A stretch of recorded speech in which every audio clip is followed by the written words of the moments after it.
झारखंड बने 21 साल बीत चुके हैं। सरकारें आई गईं।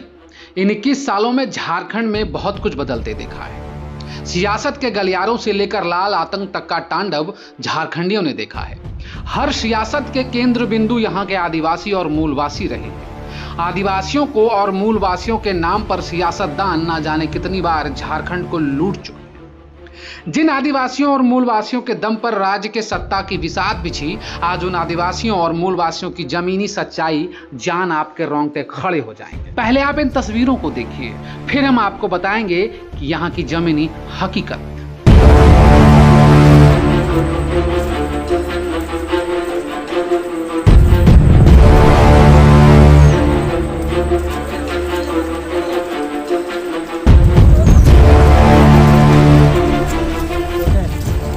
देखा आपने, यह तस्वीर है झारखंड की आर्थिक राजधानी जमशेदपुर के ग्रामीण इलाके की।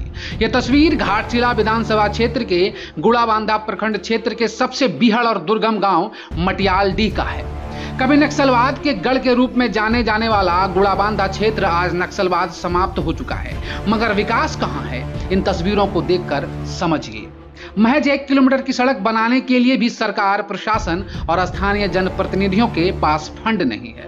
नतीजा आप साफ देख सकते हैं कि किस तरह 150 की आबादी वाले इस गांव के लोग नरकीय जीवन जीने को विवश हैं। ये आदिवासी मूलवासी ही तो हैं, फिर किसके लिए झारखंड और कैसी सियासत। ये मटियालडीह टोला है। हमका सड़क तो बेहद खराब है। पेशेंट भी ऐसे ले जाते हैं तो कीचड़ होके जाना पड़ता है। इतना कीचड़ है कि जहाँ पर रखिएगा वहाँ पर फिसल होने का चांस बहुत रहता है। ग्रामीणों के अनुसार विभाजित बिहार के समय से ही गांव के लोग कच्ची सड़क से ही आना जाना करते हैं। सबसे अधिक परेशानी बरसात के दिनों में होती है। सड़क पर फिसलन और दलदल मिट्टी होने के कारण काफी परेशानियों का सामना करना पड़ता है। सबसे अधिक परेशानी तब होती है जब गांव में कोई बीमार पड़ जाए।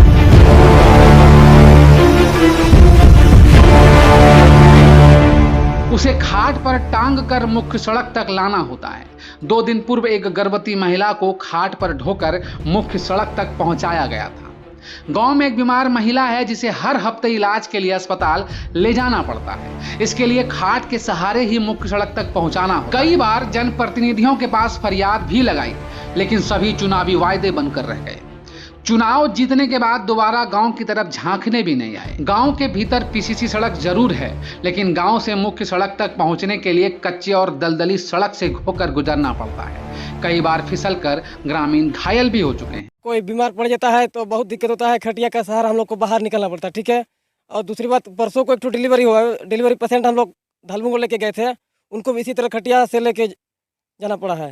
फिर एक गाँव में एक बूढ़ी माँ है, उनको भी प्रत्येक हफ्ता हम लोग को लेके जाना पड़ता है बाहर। जी परेशानी तो हम क्या बोलेंगे, ऐसे जो आपके कैमरा के थ्रू से जो आप दिखा रहे हैं वही हम लोग का हाल है। हम लोग के आने जाने की कोई सुविधा नहीं है। स्कूल बहुत दूर है, मिनिमम 2-3 किलोमीटर दूर है। निश्चित तौर पर बदलते झारखंड की यह तस्वीर आपको विचलित कर सकती है, लेकिन सत्ता के शीर्ष पर बैठे सियासतदान, प्रशासनिक महकमा और जनप्रतिनिधियों के पास इतना वक्त भी नहीं कि कभी इन आदिवासियों और मूलवासियों की सुध ली जाए। ग्रामीणों के दर्द को इस तरह भी समझा जा सकता है कि आजादी के 70 दशक बीत जाने के बाद भी अंत्योदय का सपना पूरा नहीं हो पाया, वो भी अधूरा है। दावे लाख हो रहे हैं, लेकिन जमीनी सच्चाई यही है। गुड़ाबांधा का मटियालडीह गांव तो एक नमूना मात्र है। ऐसे सैकड़ों गांव झारखंड के कई हिस्सों में मिलेंगे जहां जरूरी बुनियादी सुविधाएं आज भी कोसों दूर हैं। फिर कैसा विकास, कैसी सियासत, इस पर चिंतन करने की जरूरत है, चाहे आदिवासी हो या मूलवासी हो या विस्थापित, अल्पसंख्यक, बहुसंख्यक या और कोई।